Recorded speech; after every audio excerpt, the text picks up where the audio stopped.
ভোরবেলা থেকে কানের কাছে ঘ্যান ঘ্যান শুরু করেছে, ওঠো ওঠো ওঠো, আজকে বাড়ি যেতে হবে। বাবার বাড়িতে এই যে 3 দিন থাকলাম, আর যত ঠান্ডা আজকেই পড়েছে। সকালবেলা থেকে এত শীত, বিছানা থেকে উঠতেই পারছিলাম না।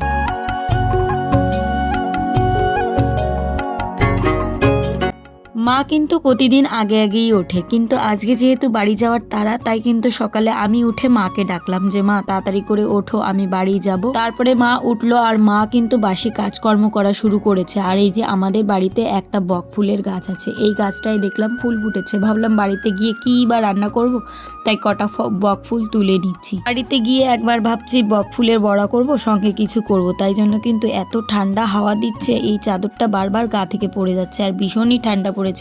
যত ঠান্ডা মনে হয় আজকেই পড়েছে, এত শীত আজকে মানে করছে কি বলবো। তো সকাল সকাল দেখো আমার মেয়ে পায়েস খেয়ে নিচ্ছে, আর এই পায়েসটা রান্না করেছে আমার বড় মা। তো সবাইকে দিল, মা খেলাম। আর এখন কিন্তু তোমাদের দাদাভাই গাড়িও বের করে নিয়েছে ঘর থেকে। তো মা দেখো এই যে আমাকে ছাড়ার জন্য কিন্তু দাঁড়িয়ে আছে। শিল্পী যাস বিমল নিয়ে, বাদিতি নিয়ে তাড়াতাড়ি। এত ঠান্ডার ভিতর সকাল সকাল বেশি কাউকে ডাকলাম না, শিল্পীকে ডাকলাম। ওকে বললাম বোন তুই একবার যাস। ও তো যাই না মেয়ের স্কুলের জন্য। তো দেখো আমাদের মামা কিন্তু চলে এসেছে।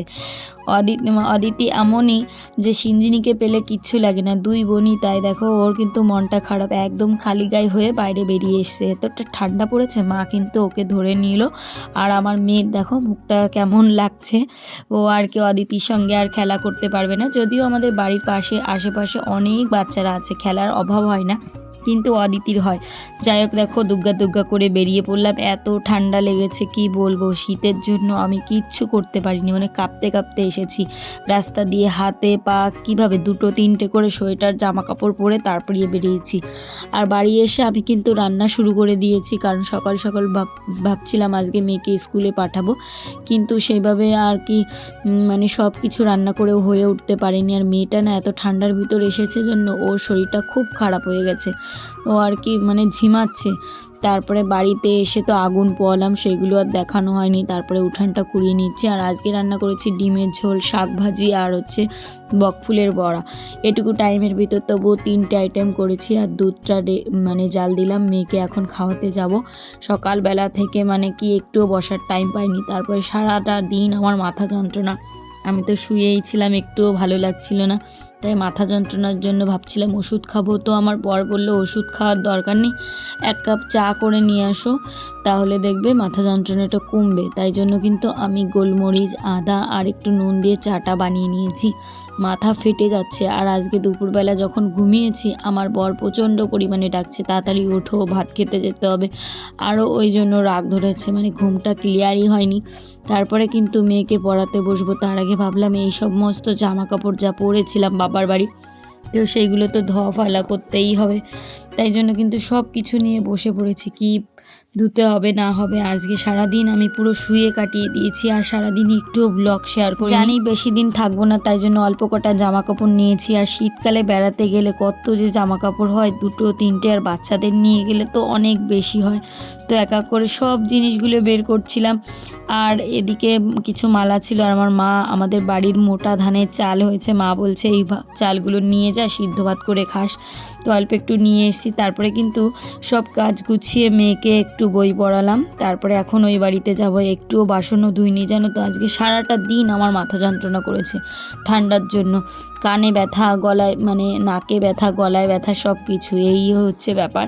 তাই কোনো কাজ করিনি। তারপরে রাত্রেবেলা ভাবলাম রুটি করব, তার ফাঁকে পড়িয়ে ভাবলাম কি যে যাই থালা বাসনগুলোও মেজে ফেলি, একটু ঘর দুয়ার পরিষ্কার করি। এতদিন বাড়ি না থাকলে যা হয় 4 দিন করে 4 দিন ছিলাম, তাই জন্য কিন্তু সব কিছু এইভাবে নোংরা হয়ে রয়েছে। যদিও আমি পরিষ্কার করে গেছিলাম, তারপরে না এই কাকিমাটা যে ফ্যান জল নেয় গরুর জন্য, সে কিন্তু এইগুলো নিয়ে যায়নি। আমি ভেবেছিলাম নিয়ে যাবে, তাই কিন্তু সব পরিষ্কার করে নিলাম। আর দুধটা একটু কম জাল হয়েছে জন্য দুধটাকে জাল দিলাম।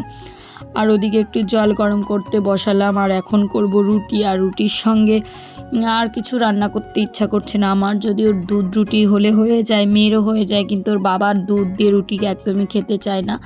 তারপরে ভাবলাম যে একটুখানি ডিম ভাজি করবো ওখানে। আর তরকারি ছিল, এক তরকারি আবার 2বার খেতেও চায় না। বুঝতেই পারছো। আর আমাদের এই বাগান বাড়িটা এত ভয় লাগে রাত্রেবেলা। ভয় লাগাটার কারণও আছে, এই বাগান বাড়িতে আগে যখন সর্দি ছিল তখন অতটা ভয় লাগতো না, কিন্তু এখন ভয় লাগে যেহেতু বাগানটা পুরো ফাঁকা থাকে আর এদিকটা লাইটও নেই, তো ওই জন্য। আর আমাদের এই গ্রামে কিন্তু অনেক মানে যেহেতু গ্রাম এলাকায় বাড়ি, তাই জন্য কিন্তু প্রচণ্ড পরিমাণে শিয়ালের উৎপাত হয়েই থাকে। তো দেখো আমি কিন্তু সমস্ত বাসন নিয়ে বসে পড়েছি, কারণ এই বাসনগুলো এখন না মাজলে আর কখন মাজবো। সকালবেলা ঘুম থেকে উঠে করার থেকে মনে হয় রাত্রেবেলা এই যে মেজে ঘষে রেখে দিলে তাহলে রাত্রেবেলা তো ঘুমিয়েই পড়তে পারবো, সেই জন্য খুব একটা তাড়া হয় না। তারপরে আমি এই বাসনগুলো মাজতে শুরু করলাম, আর ওদিকে কিন্তু আটাটা মেখে আমি রেস্টে দিয়ে রেখেছি, কারণ যতটা টাইম রেস্টে হবে তাহলে রুটিগুলো বেশ ভালো ফুলবে। তো দেখো এই যে এক এক করে সব বাসনগুলো মেজে নিলাম। আর তোমরা কিন্তু অবশ্যই কমেন্ট করতে ভুলবে না ব্লগগুলো কেমন লাগছে। অনেক কষ্ট করে কিন্তু ব্লগ দিচ্ছে। আজকে আমার এতটা শরীর খারাপ ছিল কি বলবো, সারাদিন ব্লগই করিনি। আর এই যে দেখো সব বাসনগুলো মেজে নিয়েছি, আর এই যে দুধটা জাল দিয়ে নিয়েছি। দুধটা আজকে কম জাল হয়েছিল, তারপর কিন্তু রুটিগুলো বানানো শুরু করে দিলাম। মাঝে মাঝে তো এই বাগান বাড়িতে মানে কি বলবো ভীষণ ভয় লাগে। এর কারণ হচ্ছে মাঝে মধ্যে বড় বড় ষাঁড়, আমাদের এলাকায় একটা দুটো ষাঁড় আছে, সে কি করে পুরো বাইরে থেকে মানে ঘরের ভিতরে এসে ঢুকে যায়। কিন্তু আমি মানে রান্না করছিলাম, করতে করতে দেখি বাগান থেকে প্রচণ্ড পরিমাণে শব্দ হচ্ছে, তারপরে দেখলাম একটা ষাঁড় এসেছে। যাই হোক আমি দরজাটা যাই হোক করে বন্ধ করে দিয়েছি, তারপরে বেঁচেছি। এত ভয় লাগছিল কি বলবো বন্ধুরা।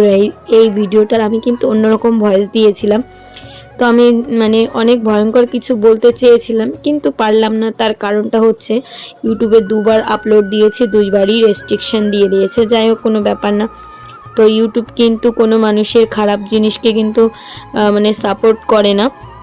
আর দেখো আমি কিন্তু একটু পরেই ভিডিওটা ছাড়বো, এত দুবার করে দিয়েছি যেহেতু, তাই কিন্তু আমাকে কপিরাইট ক্লেম এসব দিয়ে দিচ্ছিল। আমি আবার ডিলিট করে এখন কিন্তু এডিট করতে বসলাম এই সন্ধ্যার সময়, কারণ আমি ভেবেছি 7টার সময় ভিডিওটা দেবো। তা দেখো আমি কিন্তু দুপুরবেলাও ডিম রান্না করেছিলাম, মানে সকালে, আবার রাত্রেবেলাও মানে ডিমটা ভাজবো। আজকে আর কিছু করতে ইচ্ছা করছে না। একবার গেছিলাম আমি আর কি বাজারে, মানে আমাদের বাড়ির সামনে, তো ওখান থেকে ভেবেছিলাম বেগুন আনবো। বেগুনগুলো এতটা শুকনো যে ভাজলেও ভালো লাগবে না, তো রুটির সঙ্গে একটু মোলায়েম জাতীয় কিছু না হলে ভালো লাগে না।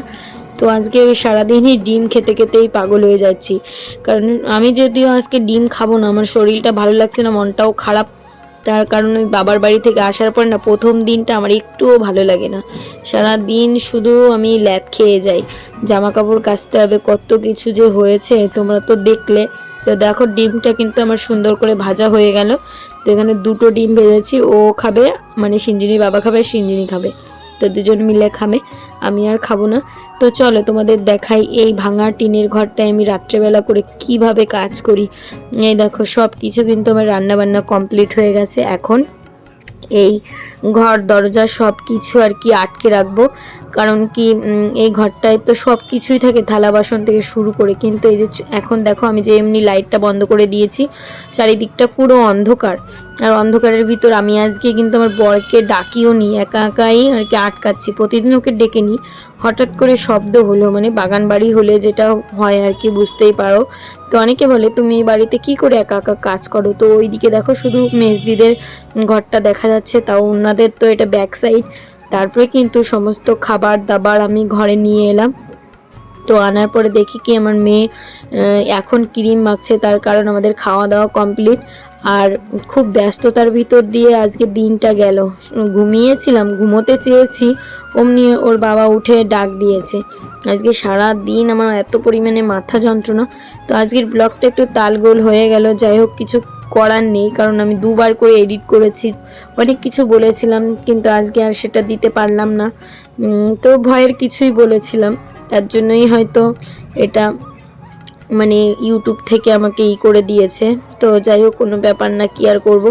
তাই কিন্তু দেখো খাওয়া দাওয়া সেরে আমি আগে মশারিটা টানিয়ে নিচ্ছি। আর এই শীতকাল হোক আর বর্ষাকাল হোক আর গরমকাল হোক, মশারি ছাড়া কিন্তু আমি একদমই ঘুমোতে পারি না, আমার মনের ভিতর ভয় লাগে। আমি তাই জন্য কিন্তু আমি মশারিটা টানিয়ে নিলাম। এখন দেখো রাত্রেবেলার নাইট ড্রেসটা পরবো, এই নাইটিটাই পরি। তো সকালবেলা হলে কি বলো তো এটা চেঞ্জ করি, আবার ওইটা পরি, ওই জন্য আমার বাসি কাপড় বলে এটাই থাকে। তো চলো বন্ধুরা আজকের ব্লগটা এই পর্যন্ত, কেমন লাগলো বলো।